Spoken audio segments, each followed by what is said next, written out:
déjà comment est-ce que tu as pas il y a Anna parce que générique et ça déjà au salama 7 jours de la semaine aux patrons aux hommes d'affaires Gary Mouteba main rouge aux en poso bimana 7 jours de la semaine c'est vraiment le moment notre numéro est donc affiché parce que générique et au salama déjà est-ce que Pamphile Papado des communs accords on peut prendre Anna si ce n'est pas possible directement on va prendre en tout cas la communication à travers donc Molobelia solo solo mwana mboka Roger. Qu'en est-il des programmes du groupe Inge Musique à Maison Mère?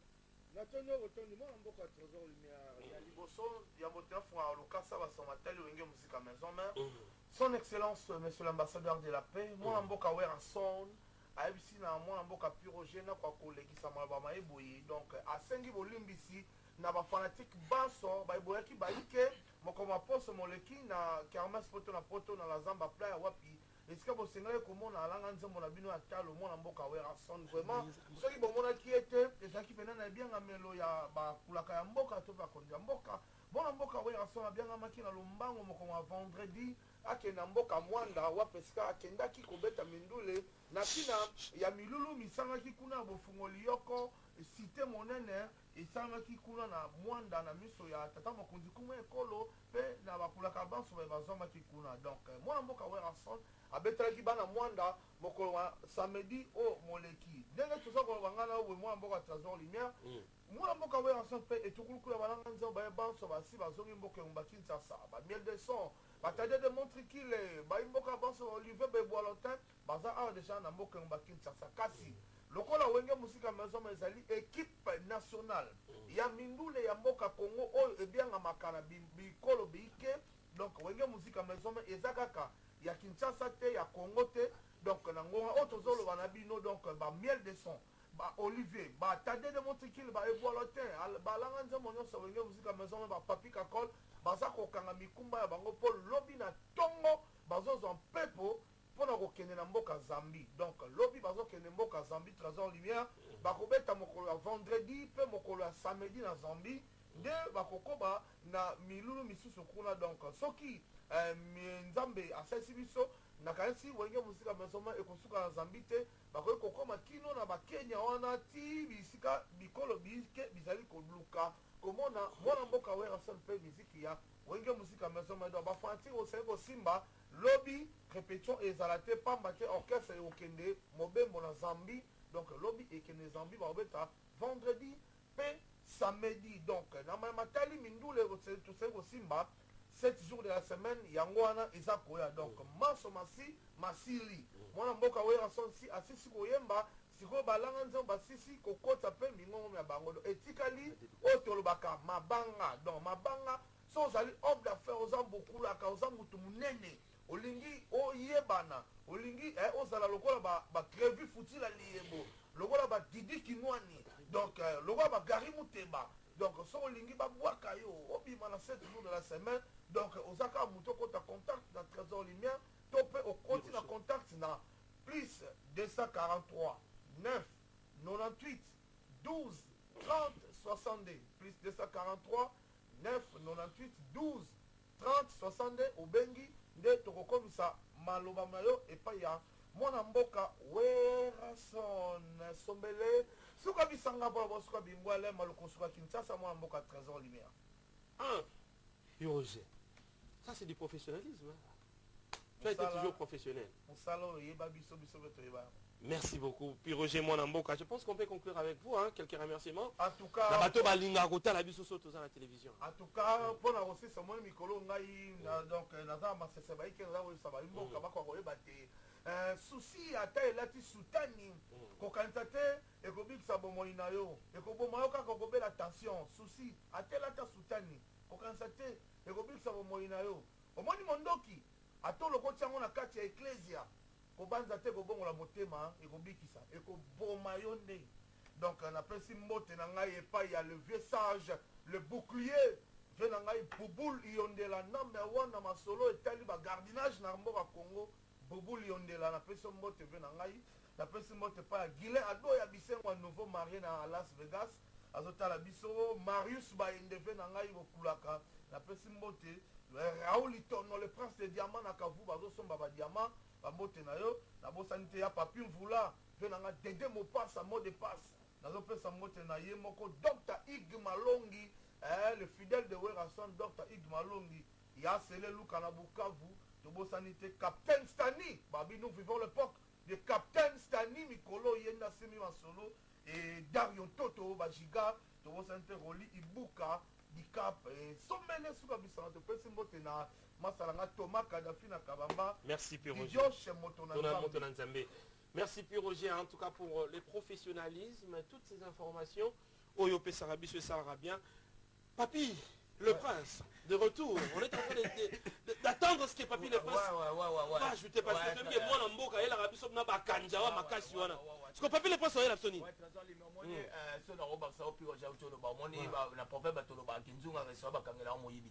Muto zana to afungola ebeza ponda madesu bendunda papola donc bato bakei igo beta na sambi cette fois-ci ba OP bazana bazape na beso ka ba ponda donc ba okangela moyibité yango na ines ba fanatique à Werason le roi de la forêt Igwe Big Boss donc des retours et orchestre le 13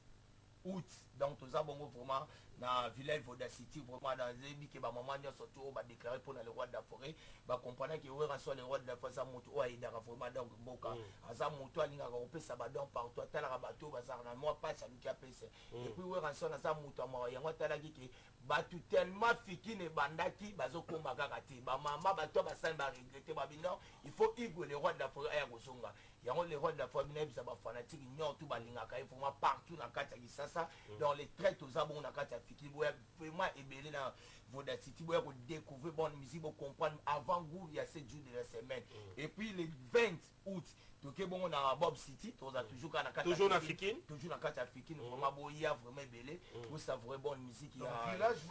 Bob City boya vraiment ebele parce que mon ngana oyebi soka toujours na lisesene na loba tout seul ngati ba congolais te parce que mukolo bana ba soso muta lukaki na même kole ko mandu na muta ko conseil le ko makai yango moni na oyebi so trésor lumière moni ka depuis aujourd'hui so ko na mamba 7 jours de la semaine il faut yebake bana kin partout aux autres biso boye bake depuis les rois de la forêt abimsa ki busa pipa oh le a pris sa chance pour comprendre à travailler après yango akenda sel abino sous-sol après sous-sol abi cette fois c'est ça c'est témoignage oui le témoignage 7 jours de la semaine oh c'est ça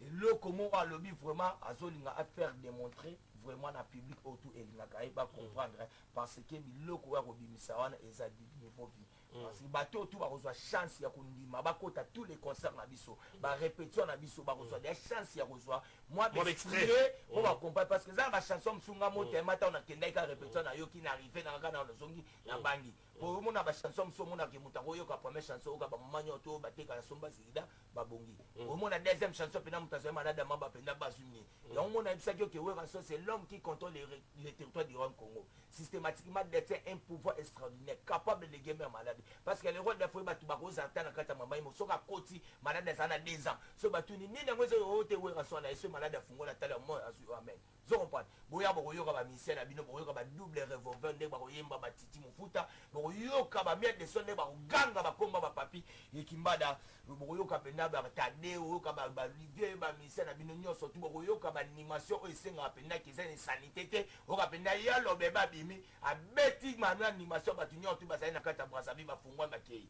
zoko ça ba biloko moko ba PDG tole mo ba destin pour ba ninga donc on a ça bino bo zala vraiment calme parce que les rois de la forêt na bo c'est la 7 jours de la semaine so ya na ndenga démonstration on a minute on a sabino ka toujours na ndenga kana lo bana lisisi nganga ta pese kilata o pese mibeko sanga batanga ba mimango na kitunga tesi na pinzolo matama bo pesa chance dans les rois de la forêt parce que yende mutape sa kabino bonne musique bo comprendre ka kete ba nostalgie on a na problème moi bina moi sitango yo kika voir les rois de la forêt obi non papa nde na zabo na minute to zonga na biso to bon sabolingo na biso na za sur la beso to be banote parce que na yo ki biloko merci on le monique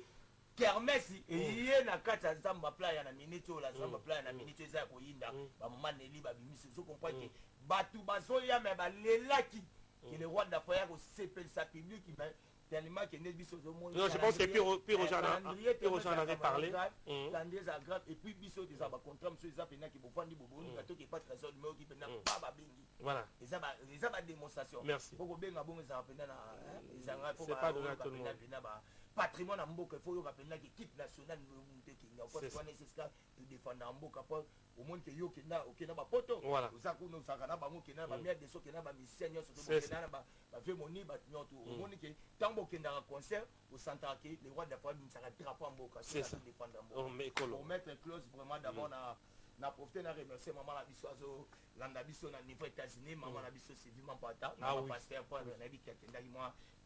vacance mpo mona mpe bana na ye etosi na gladis po remercier mama koto séjour eza kitoko nga na kisasa bato basutena nga akomasa par Roli Mutombo yoyebi ka Roli Mutombo babi yoyebi lisolo grand frère propre honorable Timothée Chima Mutasibisanga complexe avion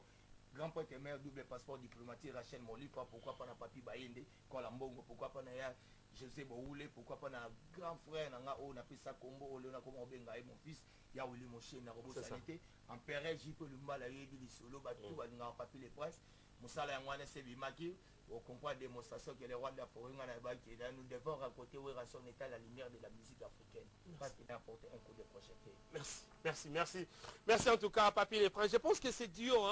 va faire beaucoup de choses à la presse congolaise. Donc en tout cas on avait besoin de combattants comme ça. Puis Roger apparemment il était l'unique et le seul combattant exempté Sankara de Kunta parce que lui on le compte plus dans cette équipe nouvelle. Donc lui c'était un ancien mais puis Roger était le seul combattant mais apparemment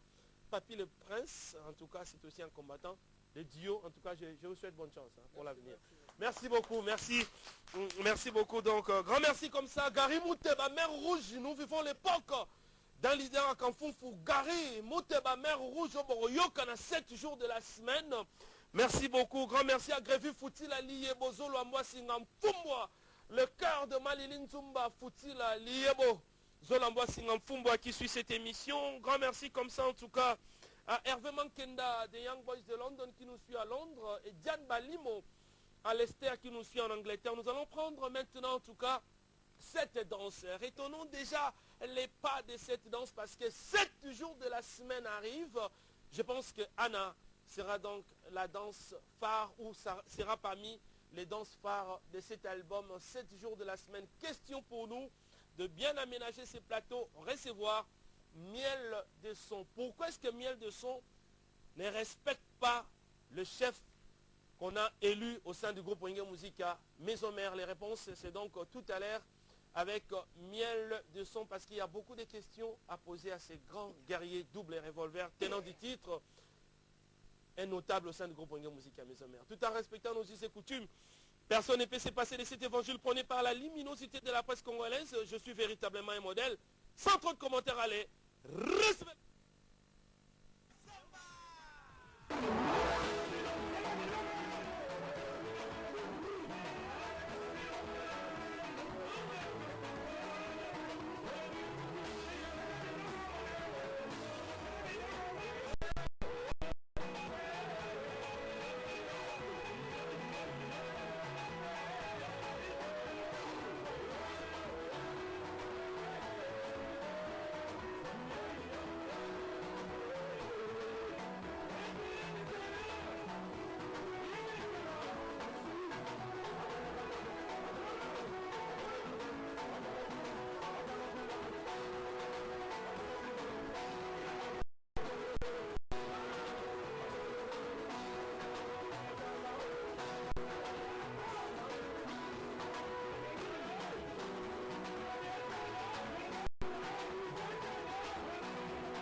Merci de retour sur ces plateaux. Hein. L'ambiance de cet élément va donc continuer parce que 7 jours de la semaine arrive, fidèles téléspectateurs. C'est donc l'album que beaucoup de mélomanes, beaucoup de sympathisants de la bonne musique sont donc en train d'attendre. Werason est en plein enregistrement de cet opus, 7 jours de la semaine. Par le miel de son père, l'axapé mon maël nae, bon, alonté par l'axamaël nae.